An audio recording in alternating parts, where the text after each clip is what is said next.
Peter Hudson, Head of Training and Recruitment at the World Golf Teaching Federation and founder of YGA. On many occasions I get asked the question, but don't you have to be 4 handicap or less to be a golf coach? And this whole thing has worried me for quite a few years. And the first aspect that came into my attention was, well, in this politically correct world in which we're now moving, surely somebody without any arms or legs still has the opportunity to become an outstanding golf coach. And then I thought back at, what playing ability should we have to be a golf coach? And then as I learned more and more, I began to uncover that the attributes of an outstanding golf coach weren't necessarily based in someone's ability to play. There's a whole set of skill sets in that, of which for sure anybody that is a great player and also has the skills that I'm about to talk about will surely have an advantage in the marketplace. But whether and how often that would occur, I don't know. So I think it's far more important for us to look at those skills.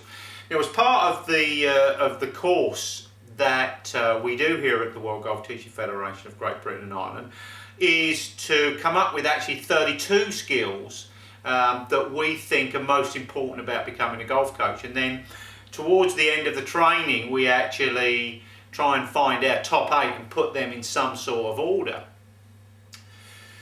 Now, when I formulated the ones that I put here today, I didn't sit down and plan this. These top 8 came from my gut feelings. And the specific point of this today is to give you an understanding of why that to be a good player isn't necessarily important, but then how and what aspects of golf would be important. So what skills does a golf coach need to become an outstanding golf coach? Again, I can only give you this as my opinion, but it's also to some degree the collective opinion of those people that have trained with us, which is now over 600. So of the 8 prime skills, I've put rapport at the top. And one of the reasons why I've put rapport at the top is because we're going to have to try and create relationships with people. We'll have to get on with people to give us the opportunity to help them in every way that we can. And those ways are many and varied.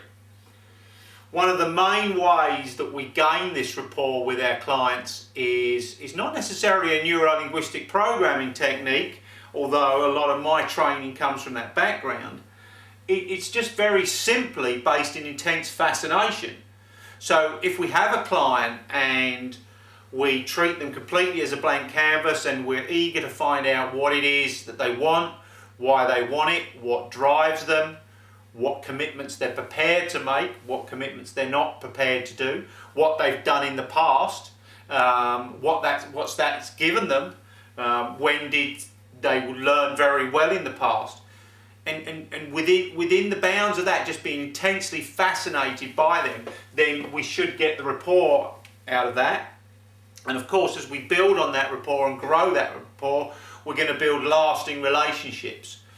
And again, those lasting relationships are twofold. They're born out of, well, the better the relationship, the more open, the more curious, the flexibility they're going to be to working to gain the improvements that they want. And of course, a client that's going to be with you for 4 or 5 years is better than a client that's going to spend half hour with you and probably, because they've only had half an hour, have little chance of an improvement.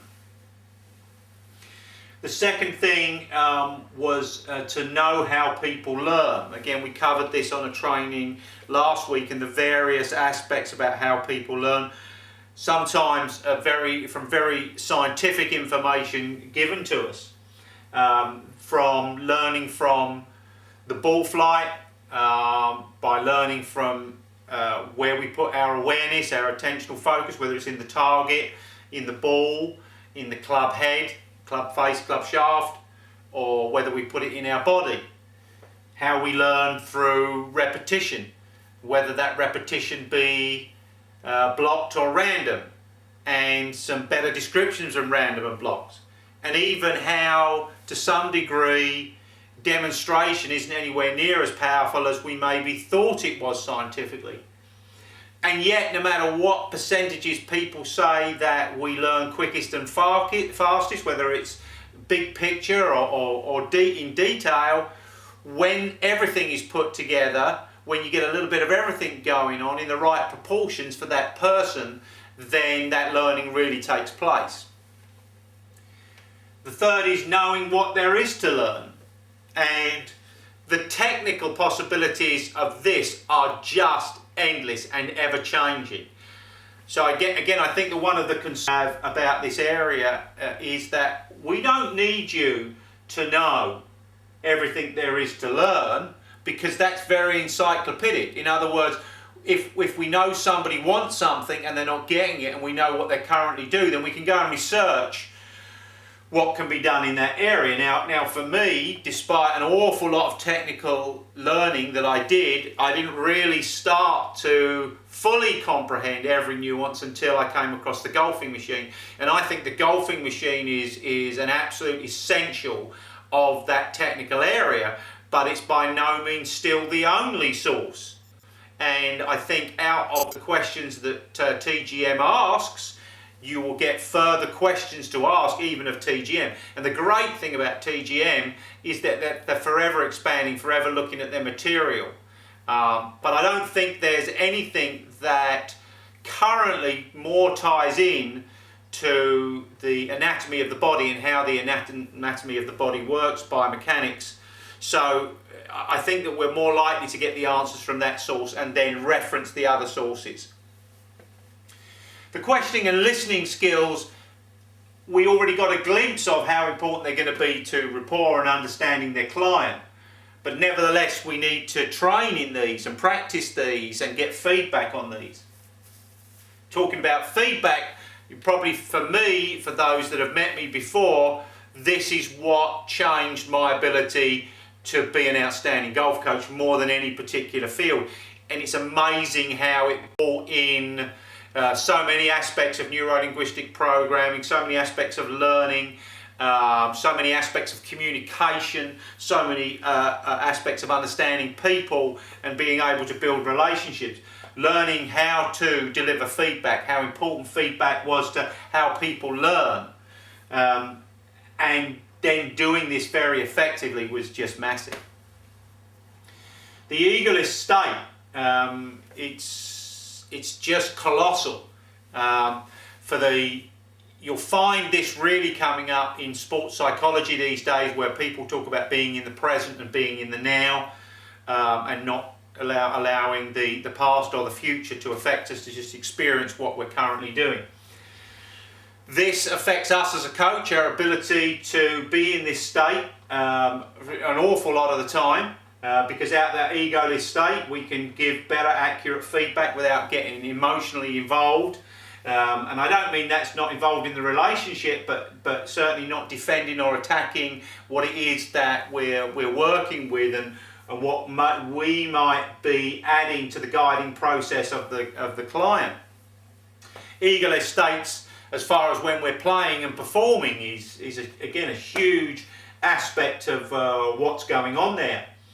Egoless state, when we come to the very people that saying, but how can you be an outstanding golf coach when you're only a 9 handicap? If you go into a place of ego, you won't be able to answer that question effectively using some of the materials that we have here. Project management, because to understand that what coaching is, and certainly game development, is change. Some of you may have been foolish enough to go along to your golf coach and say, hey, I want to get better, but I don't want to change. Well, again, I think that once we understand what it is that we're asking there, that's fine. So in other words, we can say, oh, right, okay, so you don't want to change your golf swing, you just want to change your performance. So we're going to have to look at some of your peak performance strategies. preparations, actions, ego, emotions, the states that you have on the course, your strategies.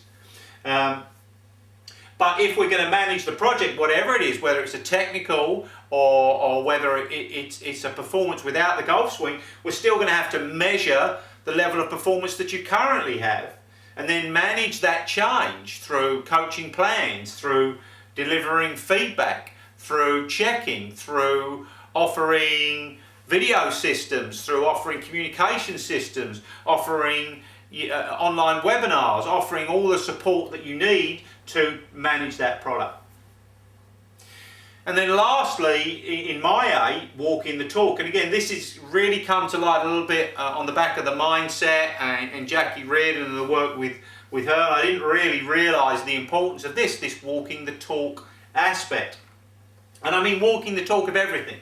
So walking the talk of how we learn, how we practice, how we set goals, how we manage our ego, how we deliver feedback in our own lives, our language in our own lives, how, not necessarily positive or negative, but how we notice the language that we speak and how each and every word is chosen specifically to be of value to ourselves and to the client, and to also to register any negativity that might be in our voice that might be holding us back at an unconscious level.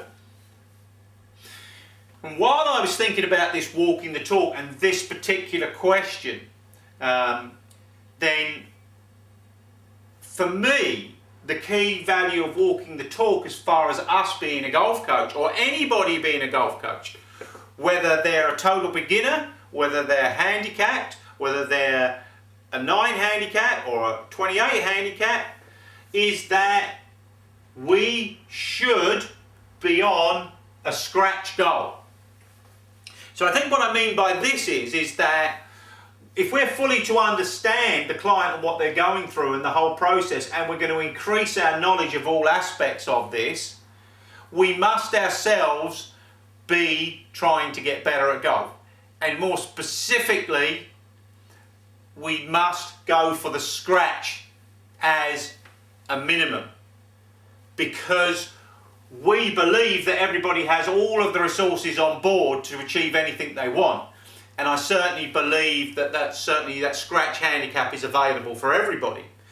Now, this may be a tall order for some people, let's say, that are off 18, and maybe they're off 18 because they're now 70.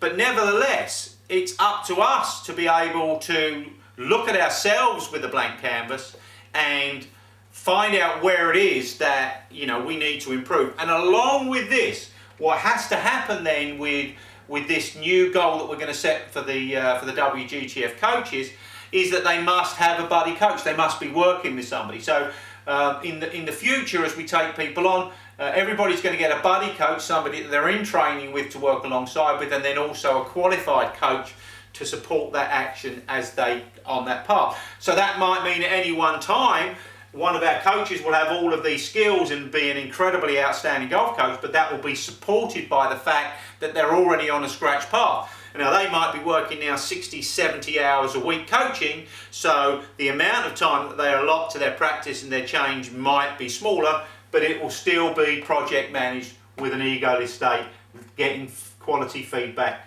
and walking the talk of all of the strategies that we've talked before.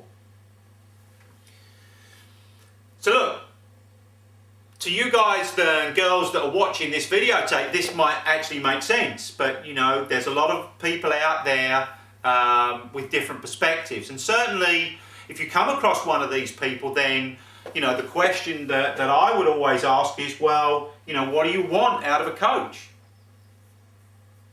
And it brings to mind, this was quite some time ago, about 7-8 years ago, and I had 2 or 3 people that were all playing on the Jamaica Tour on my books. So that was really good because I could go along to a practice round and I could watch them play, give them feedback, do some work before leaving them to go and play the tournament if that's what they desired. And we were upstairs and we were having a coffee, and I knew one of the guys was just about to go over to Palm Springs to see Mac O'Grady, which is a tremendous idea. And he said that the reason he was going over there is he would only take lessons of those people, of anybody that could hit the ball better than him. Now, I think that that's probably a little bit of an exaggeration anyway, because if we look at the world's top players now, their coaches cannot hit the ball better than them. So I think that the golf industry is slightly differently in that we don't get coaches retiring, players retiring from the game and becoming coaches. They actually, you know, are almost built from scratch there, which actually again supports our system. But I know Mac, and you know, I've been to Mac's trainings, and I also know that Mac still practices quite intently. So I said to the chap, I said, well, you know, what do you want from your coach? And obviously, you know, the main thing is for him to, you know, to get me to play better golf. And I went, yeah, absolutely. And I said, so do you want them practicing every day so they can, you know, hit the ball and tell you the latest thing that they found in hitting the ball, or do you want them out there watching you play golf, noticing all the things that you don't notice, maybe about your strategy play, your body language, your state management, your club selection, your shot selection? Do you want them taking statistics and keeping statistics of those things, doing full performance analysis on that? Do you want them going away and filming that and studying that and making even further further advances in what it is that you're doing wrong, or what could be done better? Do you want them looking at your golf swing intently, comparing it to other golfers of similar stature, similar build, similar club head speeds, trying to do similar things, and maybe how they solve those particular issues? Do you want them making plans, watching practice, monitoring practice, giving feedback, finding new people to collaborate with, new swings, or even new swing thoughts to work with, looking for more resources? And you know, it was very easy, you know, for him to work out that, you know, this is the coach that he wanted, that person that was dedicated to them, not dedicated to their own game improvement. Look, that isn't to say that, you know, I wouldn't send everybody to Mac for, you know, a couple of weeks at a time, because I would. But as your full-time coach, no, you need someone special. And someone special, the person prepared to do that, is more likely to be involved in these particular 8 skills. So sure, again, if a scratch player comes on our training course, that's fantastic. But they'll still have to learn these skills and become very effective at these skills if they want to become an outstanding golf coach and truly help people rather than just give them information. Also, that good player can also be a great mentor. So in other words, someone that can, from their experience, you know, give them better guidance and give them better feedback from what they did. Whether they listen to that or not is entirely, I suppose, to the respect that they have. But I believe that respect for the golf coach is going to come from having these skills. This will build relationships, and this is the future.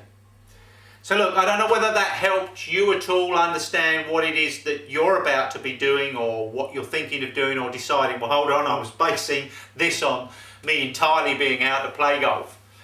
That's great. But these are the skills that you're going to need in that marketplace if you want to help people and earn whatever income that you want to do out of that. So thank you for listening. Please feel free to call me up and question me on any of this.